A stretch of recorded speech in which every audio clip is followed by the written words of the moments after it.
Welcome to Order Flow Trading course, lesson number 6, different types of trading in the market. My name is Michael Valtos. I'm the founder of orderflows.com. First, a disclaimer. This presentation is for educational and informational purposes only and should not be considered a solicitation to buy or sell a futures contract or make any other type of investment decision.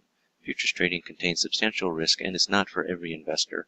An investor could potentially lose all or more than the initial investment. Risk capital is money that can be lost without jeopardizing one's financial security or lifestyle. Only risk capital should be used for trading, and only those with sufficient risk capital should consider trading. Past performance is not necessarily indicative of future results. OFTC Rules 4.41. Hypothetical or simulated performance results have certain limitations. Unlike an actual performance record, simulated results do not represent actual trading. Also, since the trades have not been executed, the results may have under or overcompensated for the impact, if any, of certain market factors, such as lack of liquidity. Simulated trading programs in general are also subject to the fact that they are designed with the benefit of hindsight. No representation is being made that any account will or is likely to achieve profit or losses similar to those shown. Different types of trading in the market. Lesson 6. There are different types of trading occurring in the market every day.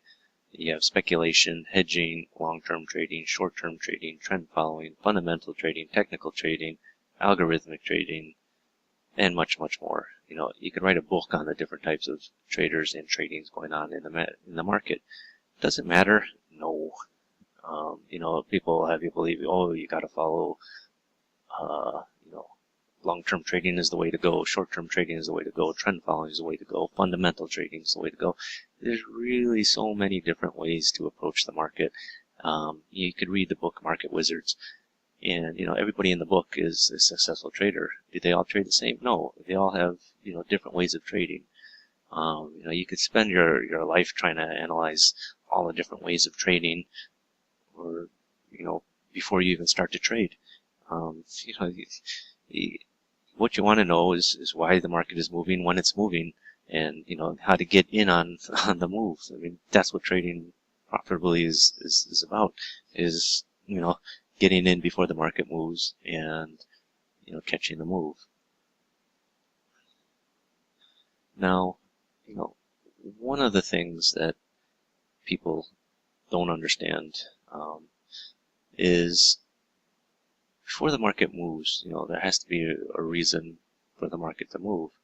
And it's often going to start when there's a big order coming into the market. The market's just not going to start moving for the sake of moving. There has to be an impetus in the market, something to get the market started. And you don't know what's behind another person's trade. You don't know when that 2,500 lot order hits the sales desk that needs to be executed.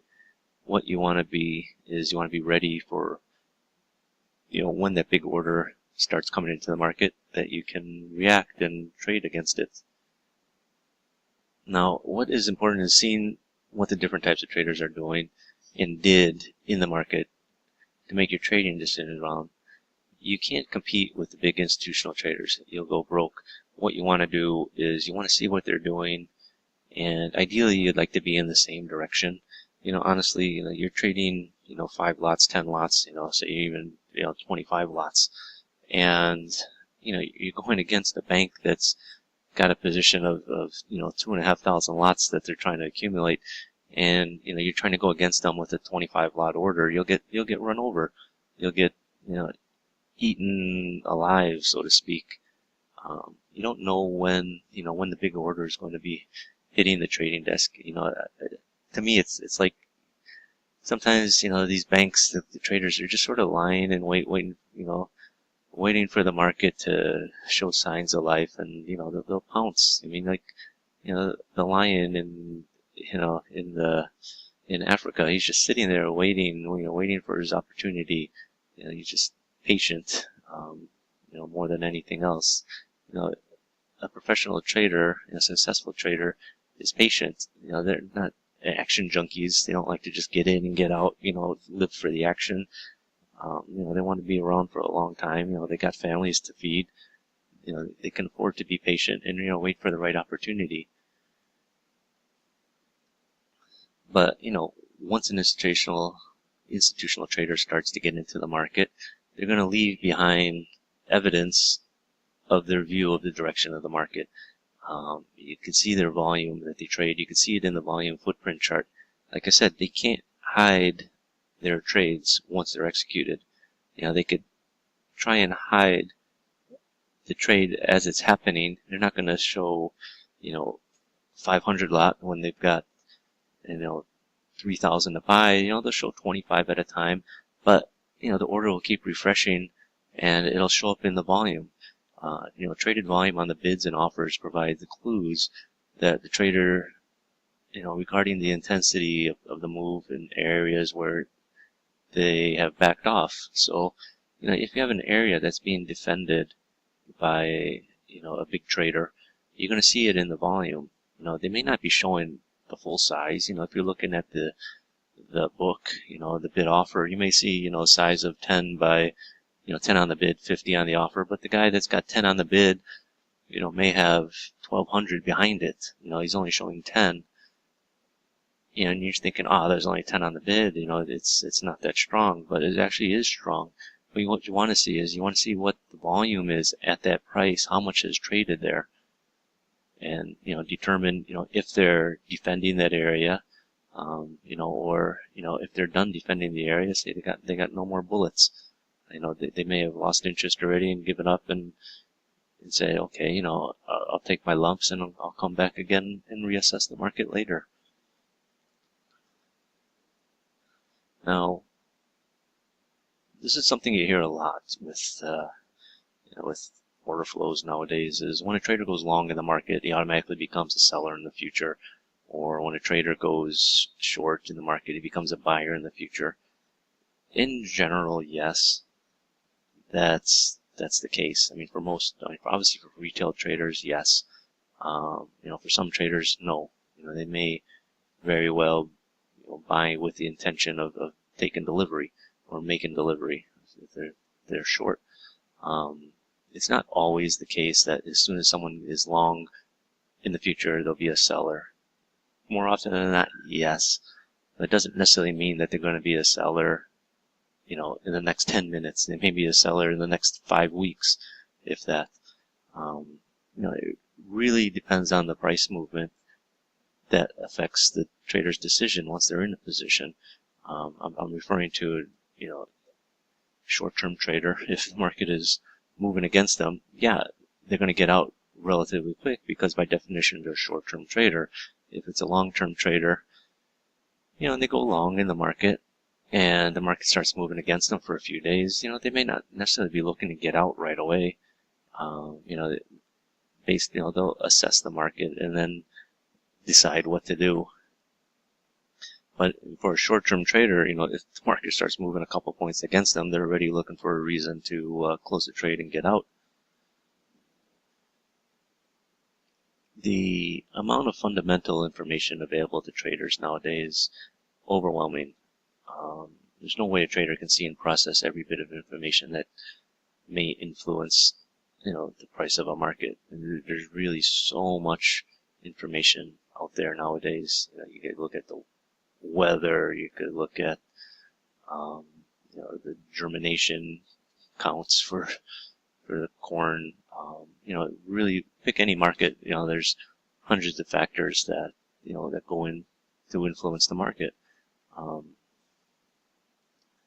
But what you should think about with the information is how it will influence the other traders, how they're going to react to the information. You may think it's something that's very important, but maybe the rest of the market doesn't think it's important. You have to decide if it's something that may affect the long-term views that there could be a shift in supply and demand. When there's shifts in supply and demand, that's where money is really made. You're not necessarily making money on these little fluctuations up and down for a couple of points. You want the big moves where you're going to be able to get a lot of points rather than just a few ticks. A lot of people think making a few ticks is great. If they can just make a few ticks a day, it's happy days, but in reality, you want to be making points on a regular basis, not just a couple of ticks. You want meaty trades. You want the meat and potatoes. You don't want the little French fries or the salad to fill you up. You want the big steak dinner. You want something that's going to fill your belly, and and understanding when there are shifts in supply and demand is where the big opportunities are going to be. And you don't need to know every underlying fundamental piece of information that comes into the market. What you want to understand is the people that have access to all the best information, what they're doing in the market. Those are the traders you want to follow. Order flow allows you to take all the little bits of information that's coming to the market and determine the market's psychological response to that information. Like I said, you don't need to analyze every single little bit of information. That's being done for you by the bigger participants, the institutional traders, the hedge funds, the real money accounts, the commercial traders. They're analyzing that, based on their view of supply and demand, and they have a view that, like I said, that you're not going to have. The regular institutional traders is not going to have, insight into the market that the institutional traders have. They know the supply chain, they know the shipping rates, they know everything. Well, at least they pretend to know everything, but traders buy and sell in response to every little bit of information, and like I said, I think it's you see these people, they watch TV, they're trading, and someone says something on TV, all of a sudden they got to sell S&Ps, or buy crude. Well, by the time that information's already hit the news speaker's mouth, it's already been factored into the market. If you're trying to trade every little bit of information, you're going to get chopped up. Like I said, you want to get the big moves, and you want to follow the big institutional traders, and you're going to see their response in price and volume that's traded. You're gonna notice when price starts moving away. If you're thinking price should be going higher and it just sort of stops, goes nowheres, and then starts selling off. You're looking. You got to ask yourself, why is it doing that? Everything says is bullish about the market, but all of a sudden, we're not going higher. We're starting to sell off. Why? Why is that? Here, for example, this is a crude chart. The market went up, it started coming down, and you're seeing these areas where you get these big imbalances on this move up. Okay, so you got 426 sold into the bid here, 504 here. We go back up. You're seeing, well, you got these big selling imbalances. Why isn't the market going down? You're not necessarily seeing big buying imbalances in the other direction. Obviously, you got 679. We started coming off from the high. You got this big selling imbalance here. Why isn't the market selling off? Why isn't it going lower? There's a lot of people selling. 679 lots. 470 below it. You gotta understand what's going on. There's somebody bidding there. When you're seeing size like this in a market, understand your market and understand what's solid size, what's big size for that market. This is a crude market. This is a 10 range chart. You see in 679, 470 right below it. That's 1,000 lots, right at this level. Obviously, there's somebody supporting the market. Earlier you saw, 426, 169, 191, right around it. You're talking 800 here, 500, 295. You're talking another 800 here. So obviously, there's somebody that's interested in buying the little breaks. The market comes up, it comes off a little bit, and they're bidding. They're happy to buy it on a pullback. Market pops back up, comes right back down, and these guys are back in here. They're buying again. Even though there's selling imbalances, and by definition the market should sell off because those are big selling imbalances, but it's not. So obviously there's somebody supporting the market. Being able to spot that is, what's going to make you stand out from the rest of the traders that are trading in the market. So, okay, this is a crude chart, okay, just really quick. market's going up, going up, going up. Okay, you're seeing these aggressive buyers here. You got a big buying imbalance right up here near the high, which is you want to see. That's normal. You're expecting to see a lot of buying happening near the high. People are expecting the market to go higher, and it does. It pops right back up. It hits a new high. You got a divergence up there, which is a sign. Say, ooh, okay, you hit a new high, but you got a negative delta. So obviously, selling came in right at the high, and then immediately after, you get an aggressive selling. You get a stacked selling imbalance, and what happens? The market falls right over. You hit the high, and you see in the order flow. First, you got your divergence. You hit the new high, but where's the rest of the buying? The selling overtook the buying in that bar, and then in the next bar, you got a stacked selling imbalance. Where there's a lot of sellers coming in and kicking off a bunch of selling imbalances, and then the market just sold right off. Again, you've seen this chart a lot, in the earlier lessons, but it's a perfect example. Okay, this is S&P's at 1940. We worked our way up, hit the high. You got big stopping volume up here. 1940, you got 1,600 lots traded there. The market couldn't get past it. There's obviously somebody with big supply there. And, the market came off, slightly before it. You have a small print. Immediately after it, again, you got a small print. The market did try to go back up. It couldn't take out the high. You get selling imbalances right up near the top of the bars. And, the markets are it just sells right off. Why isn't the market, keep going up? Well, yeah, you can see you have this big volume here. You got to always be asking yourself, what's going on in the market? When you see things that are not normal, when you see big volumes at ends of moves, and the market can't get past it, why? What's happening? There's a shift. Obviously there's somebody with a lot of supply to sell. And they're basically saying, to all the buyers that want to try and take it higher, sure, I'll sell whatever you want, how much you want, I'll sell it to you, no problem. Again, this is similar. You're working your way up, work. Positive deltas. Even this bar, it's a red candle, still got positive delta, so there's still a good buying in there. Right up here near the high, you got a buying imbalance. You're just, 2 ticks off the high, it squirts up. You make a new high. Well, what happens? You got a divergence. The sellers came in. Even, okay, you're willing, forgive this bar. The next bar, again, the sellers have come in. Okay, so you're not yet convinced. This third bar you have here, you got a ratio, a single print, and you got a bunch of selling imbalances in the bar. I mean, if you didn't really notice it in the second bar, in this third bar, it's really quite obvious.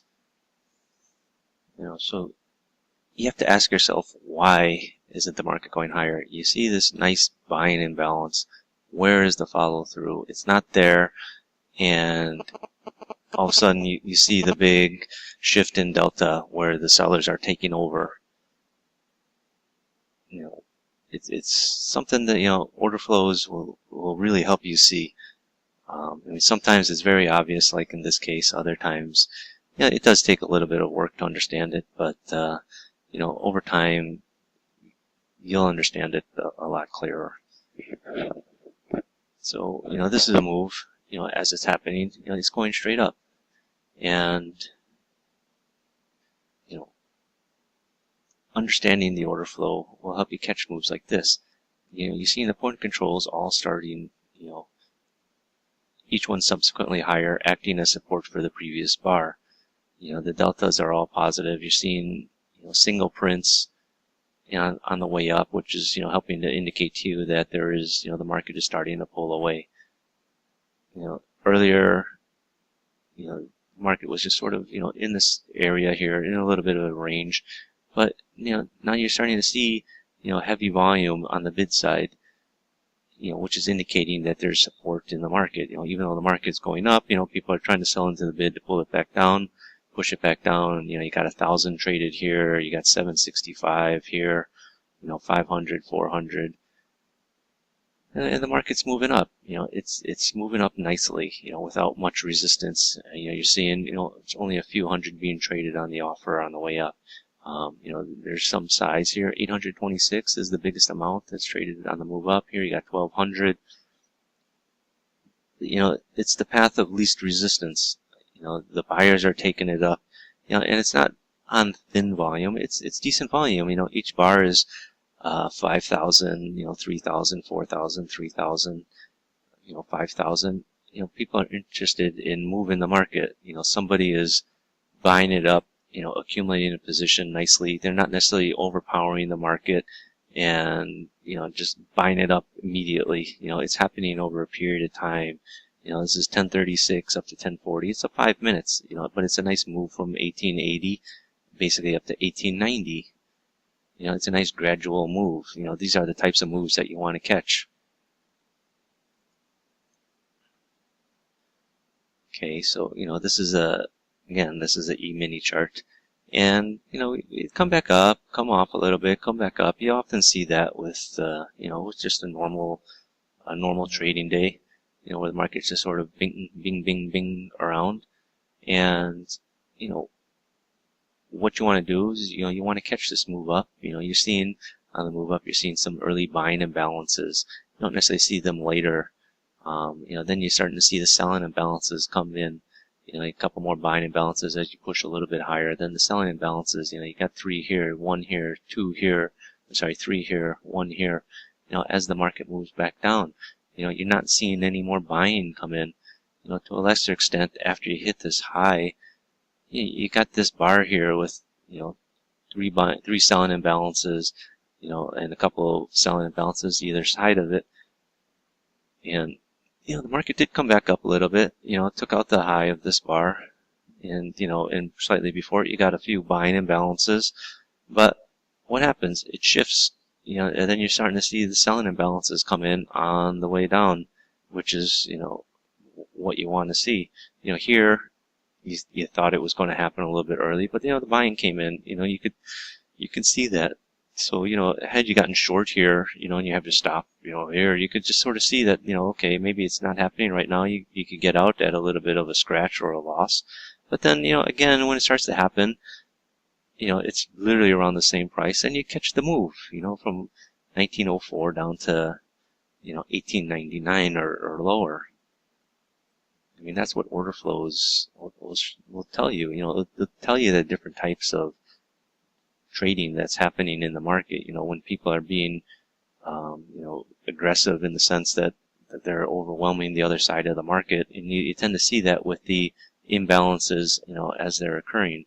When the market is going sideways, it's really hard to get a gauge on the market. But once the market starts moving, order flows will help you determine the intensity of the move. If you're starting to see a lot of imbalances come in as the market starts moving away from a high or a low, that's important. That's where you're going to make money on. That's the value that exists in order flow that you're not going to see on a regular bar chart. I can't stress it enough. Order flows allows you to see, the intensity of a move that you just can't see in a candlestick chart or a bar chart by itself. So, anyway, that's the end of lesson 6, the different types of trading that's happening in the market. In the next lesson, I'll explain the best futures markets to trade order flow. A lot of people ask, what's the best market to trade order flow? There really is no one best market. I'll discuss many of the markets that you can trade. Basically, any market out there you can trade, as long as it's something that trades with a decent amount of volume on an intraday basis. Order flow can be applied to it. I trade a wide range of contracts, from grains to financials to a lesser extent currencies, but a lot of commodities, things that follow supply and demand. Supply and demand is a law, it's not a theory. So, the same laws that apply to supply and demand in the wheat market also apply to supply and demand in the index futures markets. So in the next lesson, I'll explain the different types of markets and that you can trade. Is any one better? It really depends on your risk tolerance and the time you have to devote to trading. But we'll go over that in the next lesson, lesson 7. Thank you.